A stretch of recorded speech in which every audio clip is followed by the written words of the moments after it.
9003002672।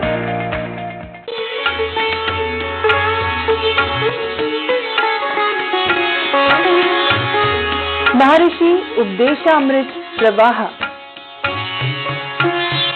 देखिए स्वराज एक्सप्रेस में प्रतिदिन प्रातः 6:30 बजे से। दिवाली आ रही है, आप सबको दिवाली की ढेर सारी शुभकामनाएं। हम सब दिल्लीवासी मिलके भगवान राम का स्वागत करेंगे, पर पटाखे नहीं बजाने, प्रदूषण नहीं करना। हम सब 2 करोड़ दिल्लीवासी मिलके एक साथ दिवाली पूजन करेंगे। मैं अपने कैबिनेट मंत्रियों के साथ दिवाली वाले दिन शाम 7 बजे पूजन करूंगा। इसका सीधा प्रसारण होगा। आप सब भी मेरे साथ अपने अपने घरों में पूजा करना। तो आइए साथ मिलकर दिवाली मनाएं, भगवान राम का आशीर्वाद लें। हमारी दिल्ली पे हमेशा राम जी की कृपा बनी रहे। जय श्री राम।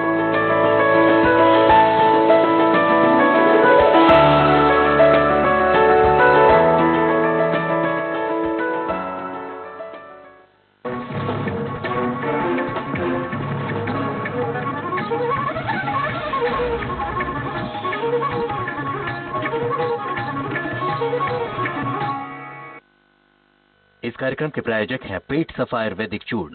पेट सफा हर रोग दफा। रूप मंत्रा आयुर्वेदिक फेस वॉश, ये कोई कॉस्मेटिक नहीं, आयुर्वेदिक औषधि है।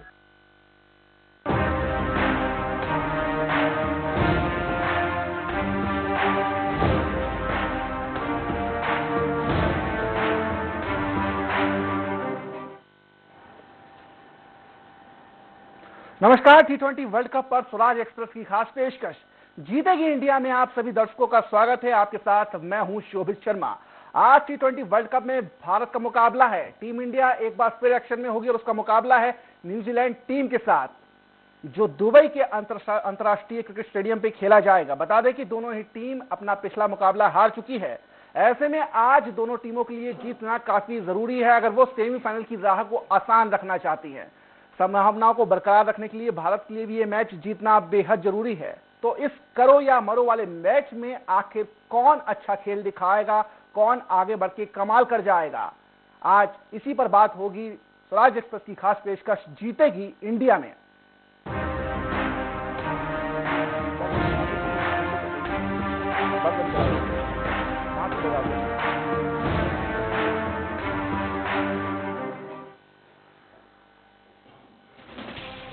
तो T20 वर्ल्ड कप में आज टीम इंडिया का मुकाबला है और मुकाबला है न्यूजीलैंड से। जी हां, न्यूजीलैंड से भिड़ेगी विराट सेना। दोनों टीमों की ये मुकाबला काफी अहम है। इस मुकाबले में अगर आज हार जाती है कोई भी टीम तो उसका सेमीफाइनल में पहुंचना काफी मुश्किल हो जाएगा। टीम इंडिया और न्यूजीलैंड, आपको बता दें कि ये दोनों टीमें वर्ल्ड कप T20 में अपना पहला मैच हार चुकी हैं। दोनों टीमों को पाकिस्तान के खिलाफ मुकाबले में हार का सामना करना पड़ा था और आज ग्रुप 12 जो है उसका दूसरा जो ग्रुप है, सुपर 12 का जो मैच हो रहा है उसका जो दूसरा ग्रुप है, उसमें आज न्यूजीलैंड और भारत की टीम आमने सामने होंगी। मुकाबले को लेकर के किस तरह से क्या लाइनअप हो सकती है, कौन से की प्लेयर हो सकते हैं, इसको लेकर के विस्तार से बात करें उसके पहले एक रिपोर्ट देख लेते हैं। T20 वर्ल्ड कप में आज एक्शन में होगी टीम इंडिया। न्यूजीलैंड से भिड़ेगी विराट सेना। दोनों टीम के लिए अहम है मुकाबला। जीतने पर अंतिम 4 की राह होगी सरल, हारने पर सेमीफाइनल में पहुंचना होगा मुश्किल। बड़ा सवाल, करो या मरो मैच में कौन किसे देगा मात।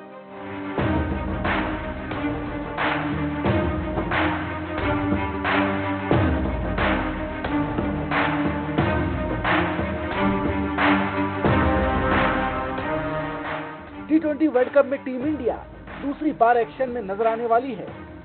आज के मुकाबले को लेकर इंडियन क्रिकेट फैंस भारतीय टीम की जीत से कम कुछ भी नहीं चाहते हैं, क्योंकि वो जानते हैं कि एक और हार टूर्नामेंट में टीम इंडिया के सफर को सुपर 12 की जंग में ही खत्म भी कर सकती है। वैसे आज का मुकाबला विराट सेना के लिए बिल्कुल भी आसान नहीं है, क्योंकि उसके सामने वो न्यूजीलैंड है जिससे आईसीसी के टूर्नामेंट में भारत 2003 के बाद से एक बार भी नहीं जीता है। T20 वर्ल्ड कप की बात करें तो कीवी टीम के खिलाफ भारत ने अब तक खेले अपने दोनों मैच हारे हैं। अगर T20 क्रिकेट के ओवरऑल आंकड़ों को देखें तो इसमें भी कीवी ही आगे हैं। दोनों टीम के बीच T20 में अब तक 16 बार टक्कर हुई है, जिसमें 8 बार न्यूजीलैंड को तो 6 बार भारत को कामयाबी मिली है, जबकि 2 मैच टाई रहे। हालांकि मौजूदा टूर्नामेंट में दोनों टीम की स्थिति एक जैसी है। भारत और न्यूजीलैंड ने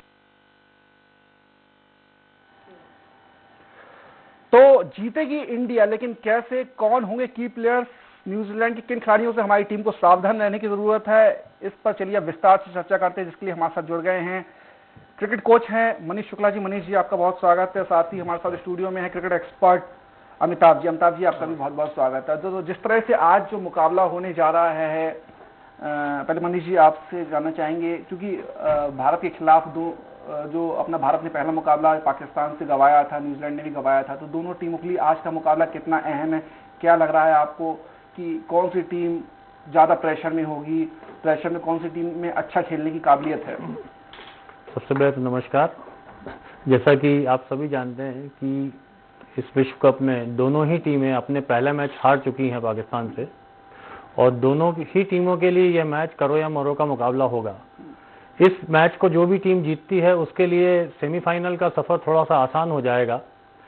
हालांकि उसके बाद भी चुनौतियां बनी रहेंगी, पर इस मैच को जीतना दोनों ही टीमों के लिए बहुत ही मेरे ख्याल से ज़रूरी है, और जो टीम ये मैच जीतेगी वह टीम आगे जाएगी। साथ ही रही बात दोनों में से कौन सी टीम प्रेशर झेल पाएगी, तो इस मामले में ये कह सकते हैं कि भारत की टीम पिछले कुछ सालों से हमेशा से देखते आ रहे हैं, बायलैटरल सीरीज हो चाहे टूर्नामेंट्स हों बड़े, उसमें शुरुआत अपनी स्लो ही करती है। तो हम थोड़ा सा अगर अपने को एक एज दे के खेलें या सोचें तो मेरे हिसाब से हिंदुस्तान की टीम को अपना रिदम बनाने में ज़्यादा दिक्कत नहीं होनी चाहिए, पर टीम बैलेंस बहुत इंपॉर्टेंट रहेगा इस मैच में, साथ साथ टॉस भी। जी अमिताभ जी, आपके पास आना चाहूँगा, आपसे समझना चाहूँगा, जिस तरह से आप लोगों ने उस तरह से जो भारत का पहला मुकाबला था पाकिस्तान के खिलाफ, उस मुकाबले को देखा, उसके बाद अब ये दूसरा जो मुकाबला है, चूंकि गैप भी टीम इंडिया को अच्छा खासा मिला है, न्यूजीलैंड को भी कुछ गैप मिला है, तो आज के मुकाबले को आप किस तरह से देख रहे हैं? क्या लगता है टीम इंडिया के मुकाबले न्यूजीलैंड की टीम जो बैटिंग लाइनअप है, बॉलिंग लाइनअप है, वो कैसी है? आज क्या लगता है कि कौन से ऐसे जो गेंदबाज हैं न्यूजीलैंड के, उनसे हमको सावधान रहने की जरूरत होगी? शोभित जी, आपने बहुत अच्छा प्रश्न किया। सबसे पहले तो जो 2 मैच हुए हैं इसमें इंडिया भी हारी और न्यूजीलैंड भी हारी। दोनों बार दोनों टीमें अपना टोटल डिफेंड नहीं कर पाई। कंडीशंस जो हैं वो बहुत ज़्यादा, एक टॉस जो है ना लॉटरी बन गया है, और जो सीजन आ गया है, और हमें अगर जोग्राफिकली देखें तो दिन में गर्मी और रात को ठंड, तो ओस आ ही रही है, और ओस ने बैटिंग जो है चेजिंग काफ़ी आसान बना दी है। अगर हम इस फैक्टर को हटा दें और फिर दोनों टीमों का बैलेंस कंपोजिशन देखें तो मुझे लगता है कि करंट फॉर्म देखते हुए भारत ने सब गेम दिखाया, और भारत के जो की प्लेयर्स हैं परफॉर्म कर रहे हैं। न्यूजीलैंड का मोमेंटम और फॉर्म देखते हुए दोनों टीमों को मैं बराबर के अंक देना चाहूंगा। जी, आमतौर पर न्यूजीलैंड की टीम स्लो ट्रैक्स पे, स्पिन ट्रैक्स पे फंसती थी, लेकिन आज उनके पास विश्व स्तरीय बैट्समैन भी हैं और स्पिनर्स भी हैं जो भारतीय टीम को छका सकते हैं। तो दोनों टीमों के पास आज बराबर का मौका है। जी ठीक है, आपने जिस तरह से कहा कि बराबर का मौका है, लेकिन पाकिस्तान के खिलाफ जब न्यूजीलैंड खेल रही थी तो उनके बॉलरों ने काफी अच्छा परफॉर्म किया, परेशान किया, लेकिन जब भारत के खिलाफ पाकिस्तान की टीम खेली थी तो भारतीय गेंदबाज परेशानी में नहीं डाल पाए थे। क्या वजह है कि हमारा बॉलिंग अटैक कमजोर था या पिच उस तरह से बिहेव नहीं कर रही थी? अमिताभ जी, पहले इसके बारे में आप बता दें, फिर उसके बाद मनीष सर के पास सीधे चलेंगे। जी बिल्कुल। देखिए, भारत ने सबसे पहले जब बैटिंग करी तो जो पाकिस्तान ने शाहीन आफरीदी के थ्रू जो अर्ली ब्रेक थ्रू निकाले, चाहे रोहित शर्मा और चाहे केएल राहुल को जिस तरह से आउट किया, पहले जब आप पावर प्ले में 2-3 विकेट गंवा देते हैं तो आप बैकफुट पे चले जाते हैं, बड़ा स्कोर आप खड़ा नहीं कर पाते। बचे हुए 14-15 ओवर में जब आपके पास मारक शक्ति कम हो जाएगी तो स्कोर वहां तक पहुंचा नहीं पाते। पहली बात तो ये कि इंडिया बड़ा स्कोर नहीं लगा पाया।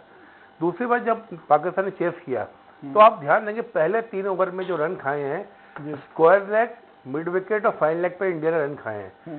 कोई भी क्लासिक फास्ट बॉलिंग अटैक कर रहा है तो आप अगर पॉइंट पे कवर ड्राइव करवाते हुए रन खाएं कोई बात नहीं, लेकिन आप नई बॉल से स्क्वायर लेग पे 6 खा रहे हैं, मिड ऑन और फाइन लेग पर रन खा रहे हैं, तो कहीं ना कहीं बॉलिंग में भी बहुत चूक रही है।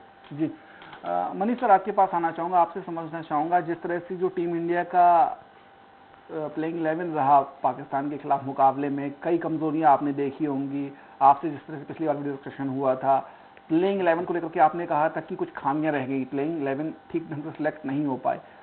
अब आपको क्या लगता है कि पिछले मुकाबले से इस बार की प्लेइंग 11 कितनी अलग होगी? देखिए, जैसे पिछले कार्यक्रम में भी हमने चर्चा करी थी कि टीम का बैलेंस क्या होना चाहिए according to form, current form के हिसाब से। तो मेरे हिसाब से आज भी अगर आप टीम प्रॉपर बैलेंस करके खिलाएंगे तो ही बेहतर होगा भारत के लिए।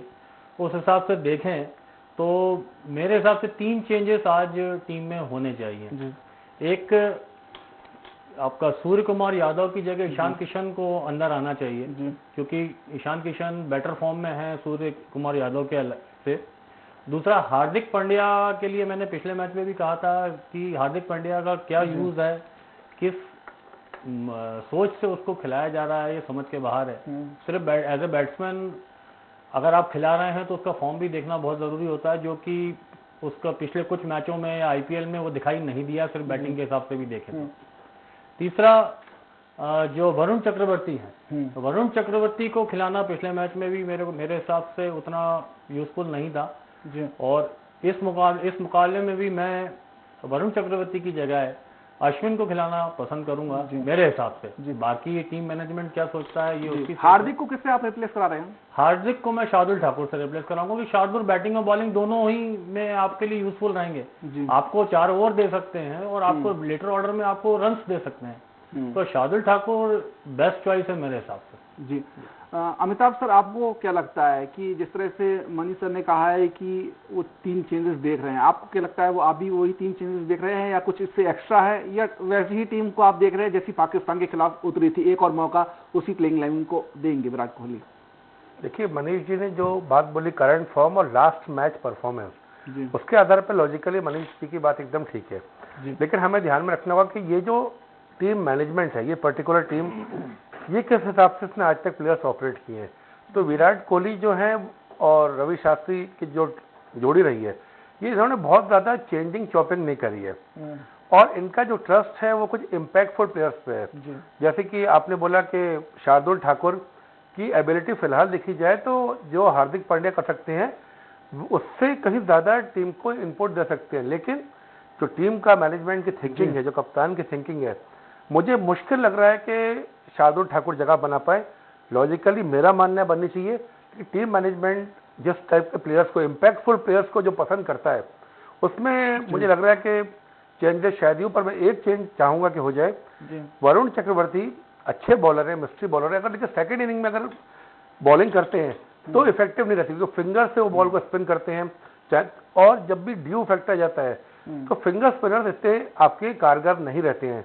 तो रविचंद्रन अश्विन जो बैटिंग भी कर लेते हैं, उनका एक्सपीरियंस भी है, तो वो जरूर टीम में मैं देखना चाहूंगा, लेकिन अश्विन को शायद इतना पसंद नहीं करता टीम मैनेजमेंट। जी, तो यहाँ पे बेसिकली पसंद और नापसंद की कहानी हुई है, बजाय अगर हम देखें कि टीम को क्या सूट कर रहा है। बिल्कुल, लेकिन अब टीम मैनेजमेंट जो थिंक टैंक जो साथ चाह रहा है, अल्टीमेटली तो शायद वही टीम खेले। फिर भी मनीष सर, आपसे समझना चाहूंगा, जिस तरह से ठीक है कोहली की अलग सोच हो सकती है, धोनी की क्या सोच होगी? क्या धोनी जिस तरह से जो आपने प्लेइंग 11 देखा, क्या वो धोनी के अकॉर्डिंग रहा होगा, या आज जो कुछ उसमें चेंजेस दिखेंगे वो धोनी के अकॉर्डिंग हो सकते हैं, जिस तरह से जो पहला मुकाबला पाकिस्तान के खिलाफ रहा है और बहुत बुरी तरह हमारी है?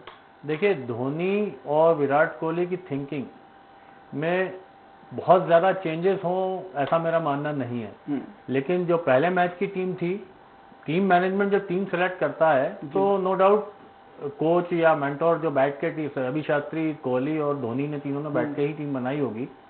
थोड़ी सी एज मैं मान सकता हूं कि धोनी के आने से जडेजा और पांड्या वगैरह को मिल गई होगी, पर जहां तक सवाल आज के मैच का है, टीम पसंद जो जाएगी टीम की प्लेइंग 11, वह पसंद कोहली की ही जाएगी। और कोहली मैं नहीं समझता अपने आखिरी कैप्टनशिप वाले ये टूर्नामेंट खेल रहे हैं, बहुत ज्यादा वह किसी और का इंटरफेरेंस अपनी टीम में चाहेंगे। तो मेरे हिसाब से तो कोहली अपने हिसाब से टीम बनाएंगे।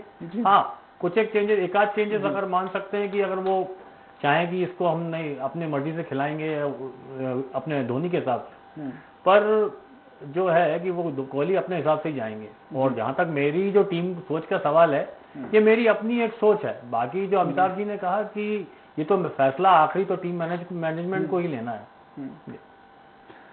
मनीष सर, एक और सवाल ये भी है कि जिस तरह से पाकिस्तान में जो हमारा टॉप ऑर्डर एकदम से बिखर गया, ना रोहित चले, ना राहुल चले, सूर्या नहीं चले, क्या लगता था कि वो गलतियों की वजह से हुआ हमारी, या पाकिस्तान का बॉलिंग लाइनअप जो है, बॉलिंग अटैक वाकई बहुत ज़्यादा खतरनाक था, घातक था? अगर ऐसा होता तो फिर हो सकता है हम 150 के पार भी नहीं जाते।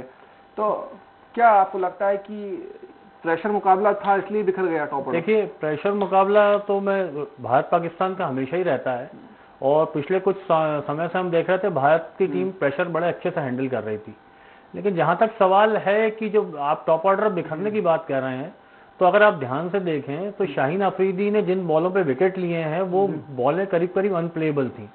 और दूसरी चीज कि रोहित शर्मा, विराट कोहली या केएल राहुल, शाहीन अफरीदी की जो बॉल्स जिस स्पीड से वो फेंक रहे थे उस स्पीड पे मूवमेंट, तो मूवमेंट जहां पे होगा वहां पे इंडियन बैट्समैन को दिक्कत होगी। और मैं आज भी अभी थोड़ी देर पहले अमिताभ जी से यही बात कर रहा था कि अगर सऊदी की बॉल में मूवमेंट आज भी हुआ तो ये दोनों तीनों बैट्समैन आज भी परेशानी में पड़ सकते हैं। मैंने एक चीज जोड़ूंगा आपके उसमें। जी जी। तो टॉप बैटिंग ऑर्डर इंडिया का सब राइट हैंडर बैट्समैन, बिल्कुल, और आज भी वही चुनौती सामने रहेगी। ट्रेंड बॉल उसी स्पीड से बॉल को अंदर लाते हैं। तो सर क्या अमिताभ सर, ये नहीं हो सकता है कि जिस तरह से आपने देखा सूर्य कुमार यादव नहीं अच्छा खेले है तो उनकी जगह ईशान किशन को लिया है, ईशान किशन से ओपनिंग एक बार ट्राई करा ले, क्योंकि अहम मुकाबला है, आज हारे तो फिर सेमीफाइनल की राह बहुत मुश्किल हो जाएगी। देखिए, आपने जो प्रश्न किया वो फिर मैं बोलूँ लॉजिकली सही, लेकिन थिंक टैंक के हिसाब से गलत। सेम सवाल विराट कोहली से एक प्रेस कॉन्फ्रेंस में भी किया गया, तो उसने कहा क्या रोहित शर्मा को हम बाहर बैठाएंगे, क्या केएल राहुल को हम बाहर बैठाएंगे? ईशान किशन ये मान सकते हैं कि वन डाउन अगर कोहली कुछ कर सकते हैं, अगर टीम जल्दी विकेट गिरते हैं और अगर प्लेइंग 11 में शामिल है ईशान किशन, तो वो लेफ्ट आर्म बॉलर अगर रिदम से बॉल फेंक रहा है, कोई भी बॉलर हो, लेफ्ट राइट कॉम्बिनेशन से एडजस्ट करने में दिक्कत होती है। शिखर धवन जैसा बैट्समैन जो उस टीम में होना चाहिए था, फिलहाल नहीं है। तो मनीष जी ने जैसा कहा कि एक लेफ्ट राइट की कॉम्बिनेशन जो इंडिया मिस कर रही है, और शाहीन अफरीदी को कोई चेंज नहीं करना पड़ा, एक के बाद एक राइट हैंड बैट्समैन आते रहे और वो एक लेंथ और लाइन पे बॉल फेंकते रहे, इसलिए लेफ्ट राइट कॉम्बिनेशन भी एक इम्पैक्ट टीम में डालता है। टॉप ऑर्डर में होना जरूरी है। एक बात जोड़ना चाहूंगा कि जहां तक ओपन अपनी जोड़ी का सवाल है, तो इस करंट जो 11 खेल रही है इसमें मेरे ख्याल से केएल राहुल और रोहित शर्मा ही बेस्ट ओपन ऑप्शन आपके पास अवेलेबल है। और चूंकि लेफ्ट हैंडर आपके पास अभी टीम 11 में है ही नहीं, तो फिर आपके पास कोई ऑप्शन बचता नहीं है। तो मेरे ख्याल से ये आप ये मान के चल रहे हैं कि ईशान किशन आज के मुकाबले में भी मौका नहीं मिलेगा? जैसा अमिताभ जी ने कहा, थिंक टैंक के ऊपर डिपेंड करेगा। मेरी तो पर्सनल इच्छा है कि वो खेले, पर थिंक टैंक बहुत इंपॉर्टेंट है। थिंक टैंक की टीम वहां पे खिला रहा है, तो वही चलेगी। ठीक है, टीम इंडिया के बैटिंग और बॉलिंग लाइनअप को लेकर के तो बात हो गई है। न्यूजीलैंड के अटैक को, बॉलिंग, बैटिंग, ये जो मिडिल ऑर्डर है, उनको आप किस तरह से देख रहे हैं, खासतौर से तब जब इस मुकाबले में कि 2003 के बाद से जो भी आईसीसी के टूर्नामेंट हुए हैं उसमें भारत न्यूजीलैंड से कभी नहीं जीता है। T20 की जो पिछले 2 मुकाबले रहे हैं, इससे पहले खेले T20 वर्ल्ड कप में, दोनों में न्यूजीलैंड को जीत मिली है। तो किस तरह से आप देख रहे हैं कि जो न्यूजीलैंड की टीम है वो कितनी ज्यादा बैलेंसिंग आपको लग रही है? देखिए, न्यूजीलैंड की टीम हमेशा से ही बैलेंस रही है, उसके पास ऑलराउंडरों की भरमार रही है। ये बात अलग है कि वहां पे कोई भी एक आपको वर्ल्ड फेमस बैट्समैन आपको नहीं मिलता है या दिखाई नहीं देता जिसका बहुत ज्यादा नाम चलता हो। लेकिन इस टीम में भी अगर आप देखें तो बॉलिंग अटैक अगर आप देखते हैं तो ट्रेंट बोल्ट है, सऊदी है, एक नया लड़का इश सोडी है जी। सऊदी और ट्रेंट बोल्ट के लिए हम ये नहीं कह सकते कि इनको सभी लोग जानते हैं, बहुत ही अच्छे बॉलर हैं। बैटिंग लाइनअप में आप देखें तो गप्टिल है ऊपर, विलियमसन है, मिशेल है, तो ये बैट्समैन इनके पास हैं और ऑलराउंडर की भी इनके पास भरमार है। डेविड कॉनवे को भी आप भूल रहे हैं, जिस तरह उनका प्रदर्शन रहा है। कॉनवे एक बहुत अच्छे बैट्समैन है उनके पास। तो मेरे हिसाब से न्यूजीलैंड की टीम हमेशा से बैलेंस रही, अंडरडॉग रही है शुरू से। और न्यूजीलैंड की टीम ने विश्व कप में इंडिया को हमेशा से परेशान किया है, हराया है।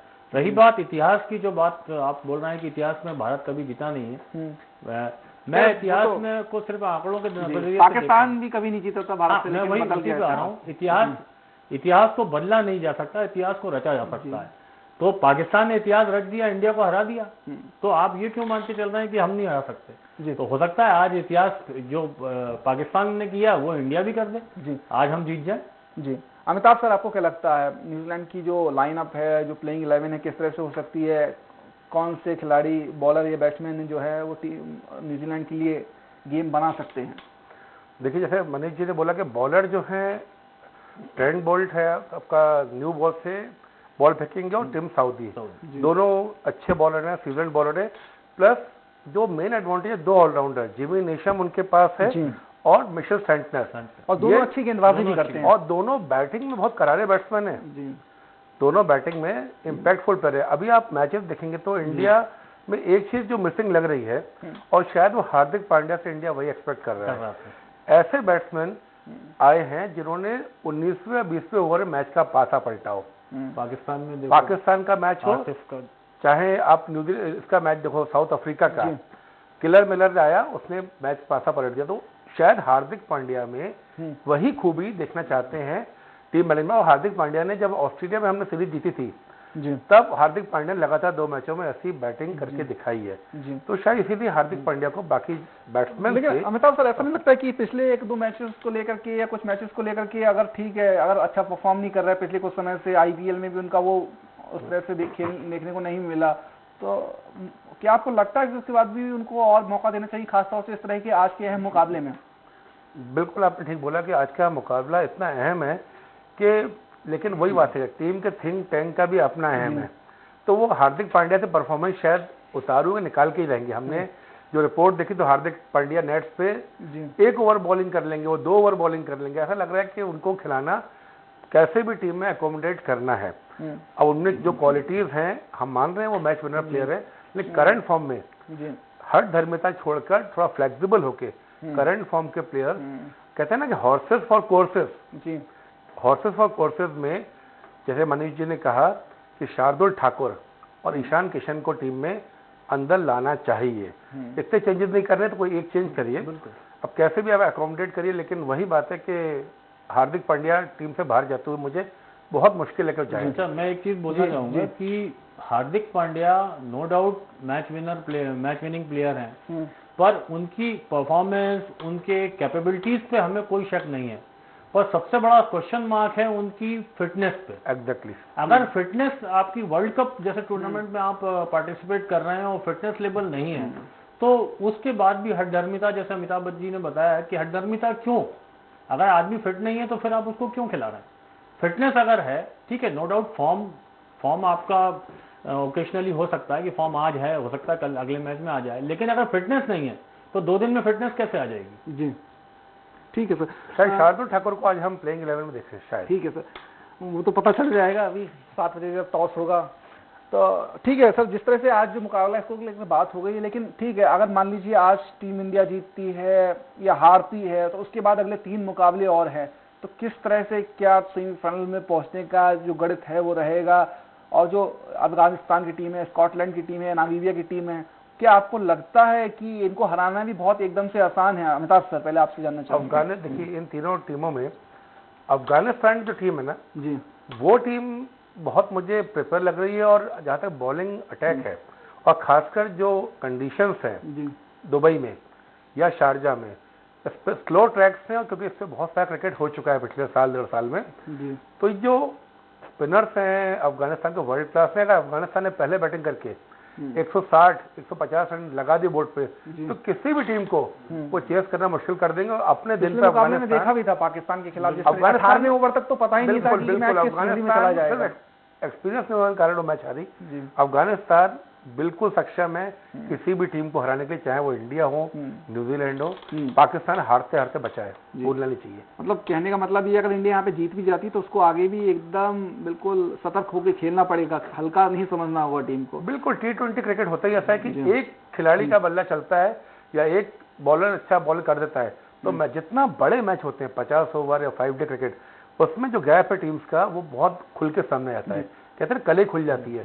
T20 में 1-2 ओवर में अच्छी इनिंग, 6 बॉल में किसी ने अच्छी कैमियो खेल दिया, तो मैच का पासा पलट जाता है। जितना छोटा मैच उतनी उलटफेर की आशंका। मनीष सर, आपको भी क्या लगता है कि अफगानिस्तान के अलावा स्कॉटलैंड या नामीबिया भी ऐसी टीम है जो उलटफेर कर सकती है, टीम इंडिया को या न्यूजीलैंड को झटका दे सकती है इस टूर्नामेंट में? देखिए, जैसा अमिताभ जी ने बताया, यह बात की कि आज के मैच जीतने के बाद भी तीनों मैच जीतना बहुत इंपॉर्टेंट हो जाएगा, क्योंकि रहेगा हमारे लिए, क्योंकि जो हम पहला मैच हारे हैं वो बड़े मार्जिन से हारे हैं। ये भी एक इम्पोर्टेंट चीज है, और जो हमें अगले मैचेस जीतने हैं वह भी अच्छे मार्जिन से जीतने होंगे। साथ ही जहां तक सवाल है उलटफेर का, तो अफगानिस्तान ही एक ऐसी टीम मुझे नजर आ रही है जो कि हमें फाइट दे सकती है। जैसे कि 160 रन अगर कोई सामने वाली टीम, अगर अफगानिस्तान ने आपको 160-170 रन का टारगेट दे देते हैं, तो उस कंडीशन में वह किसी भी टीम को हराने में सक्षम है, क्योंकि दुबई के जो अपने जो विकेट्स हैं वो आज की तारीख में स्लो होते जा रहे हैं, और स्लो विकेट्स पे रन बनाना डिफिकल्ट होता है। तो मेरे हिसाब से तो अफगानिस्तान जो है वो उलटफेर करने में सक्षम है, और हमें संभल के खेलना होगा। ठीक है सर। अमिताभ सर, जिस तरह से सुपर 12 के मैच चल रहा है, उसका जो ग्रुप 1 है, उसमें जिस तरह से आप देख रहे हैं, बड़ा बढ़िया इंग्लैंड की टीम खेल रही है, कल बड़े शानदार अंदाज में ऑस्ट्रेलिया के खिलाफ जीत दर्ज की है। अब जो टॉप 2 टीमों की बात करें तो पहले नंबर पे इंग्लैंड है, दूसरे नंबर पे साउथ अफ्रीका है। हालांकि 2 मैच उसने ऑस्ट्रेलिया ने जीते, लेकिन नेट रन रेट के आधार पे। तो क्या लगता है कि यहाँ से 2 टीमें, इंग्लैंड तो एक जा ही रही है, लगभग पहुंची गई, उसने अपना स्थान पक्का कर लिया है, दूसरी टीम कौन सी होगी, ऑस्ट्रेलिया होगी या साउथ अफ्रीका? देखिए, अभी करंट फॉर्म में ऐसा लग रहा है कि अफ्रीका को एज है, लेकिन अफ्रीकन्स आर ऑलवेज चोकर। और बड़े मैच कैसे जीते जाते हैं, बड़े टूर्नामेंट में परफॉर्म कैसे करा जाता है, वो ऑस्ट्रेलिया को आता है। और लगातार हम एक चीज देख रहे हैं, विनिंग परसेंटेज, जो टीम चेस कर रही है, खासकर डे नाइट एनकाउंटर्स में, उसको जीत मिल रही है। तो देखते हैं किसकी ज्यादा लक अच्छा रहता है, कौन टॉस ज्यादा जीतता है, क्योंकि फर्स्ट मैच जो हो रहे हैं, डे 1 मैच, उनमें इतना फर्क टॉस का नहीं पड़ रहा। सेकंड मैचेस में चेजिंग कंपैरेटिवली इजी हो रही है बिकॉज ऑफ ड्यू फैक्टर। तो मुझे लगता है कि आपने ग्रुप 1 की बात करी, तो अफ्रीका हो चाहे ऑस्ट्रेलिया हो, आई विल गिव 50-50। जी मनीष सर, आपको क्या लगता है, आप भी 50-50 है या 50% से कुछ आगे? मैं थोड़ा सा 50% से आगे जाऊंगा। मेरे को ऐसा पता नहीं क्यों इंट्यूशन लग रहा है कि इस बार साउथ अफ्रीका सेमीफाइनल में जाएगी, क्योंकि साउथ अफ्रीका का जो परफॉर्मेंस है उस हिसाब से देखा जाए, और सेमीफाइनल तक तो साउथ अफ्रीका और दूसरा जो इंग्लैंड, मेरे हिसाब से। ठीक है, एक थोड़ा सा प्रेडिक्शन ले लेते हैं, क्योंकि पिछली बार भी आपने प्रेडिक्ट किया था और आपने बताया था लगभग 155-160 का स्कोर पहली पारी में करते हुए बनाएंगे, और उसी के पास पहुंचे भी थे। आज क्या लगता है, अगर भारतीय टीम को पहले बल्लेबाजी का मौका मिलता है तो क्या स्कोर टीम इंडिया की ओर से हो सकता है? अमिताभ सर, आप बता दीजिए, कोई भी बता दीजिए। भारतीय टीम अगर पहले बैटिंग करती है तो मुझे लगता है कि 170 प्लस रन बनाने पड़ेंगे, क्योंकि न्यूजीलैंड के पास फायर पावर है टॉप ऑर्डर और मिडिल ऑर्डर में ऑलराउंडर्स के रूप में रन चेस करने के लिए। तो आई थिंक और फिर ड्यू फैक्टर भी आ जाएगा। अगर इंडिया पहले बैटिंग करती तो minimum 170 plus we expect. Manish sir, आप क्या लगता है? मेरा भी जो टारगेट है यही 170-180 ही रहेगा अगर इंडिया पहले बैटिंग करती है, क्योंकि 170-180 के नीचे स्कोर बचाना, सेकंड इनिंग में जब बॉल आप करते हैं तो ड्यू फैक्टर आ जाता है, तो उसको उस स्कोर को रोकना या सेव करना बड़ा मुश्किल हो जाता है। और मेरे ख्याल से 180, 70-80 जो है वो एक फाइटिंग स्कोर या विनिंग स्कोर कहा जा सकता है। न्यूजीलैंड के लिए भी यही लगता है, अगर न्यूजीलैंड की टीम को पहले बल्लेबाजी का मौका मिलता है तो टीम इंडिया भी अगर उसको 170 या 180 के आसपास रोकती है तो? मेरा हमेशा से कहना है, कोई भी टीम कोई भी हो जो पहले बैटिंग, अगर आप पहले फील्डिंग कर रहे हैं तो सामने वाली टीम को कोशिश ये करना होना चाहिए हमारी कि 160, 165 के ऊपर ना जाने दिया है, क्योंकि 2020 में कहने को और अगर हम देखें इस टूर्नामेंट में तो कोई बहुत ज्यादा हाई स्कोरिंग मैचेस नहीं हुए हैं, 200 शायद एक भी मैच में नहीं हुआ है। तो उस हिसाब से देखा जाए तो 170-180 एक अच्छा विनिंग टोटल माना जा सकता है। तो किसी भी टीम को 160-170 से ऊपर जाने नहीं देना चाहिए। ठीक है मनीष सर, अगर विनिंग परसेंटेज की बात ले, क्या लगता है किसकी ओर ज्यादा मैच झुका हुआ आपको लगता है कि किसकी ओर झुकेगा, टीम इंडिया या न्यूजीलैंड? विनिंग परसेंटेज की बात करें अगर हम वैसे बात करें एक इंडियन होने के नाते तो मैं 60-40 बोलूंगा जी, पर वैसे अगर देखा जाए तो मैं दोनों टीमों को आज के करंट फॉर्म के हिसाब से देखते हुए और टीम का बैलेंस देखते हुए 50-50 ही दूंगा। अमिताभ सर आपको क्या लगता है? देखिए, मैं म्यूचुअल फंड होता है ना, कंडीशन अप्लाई छोटा करता है, तो छोटी सी कंडीशन अप्लाई है, 50-50 चांस जरूर, लेकिन जो टॉस जीता उसमें आप 15% ऐड कर दीजिए। टॉस जीता 65-35, नहीं तो 50-50। मैं तो ये कहूंगा जो टॉस जीता वो मैं जीता।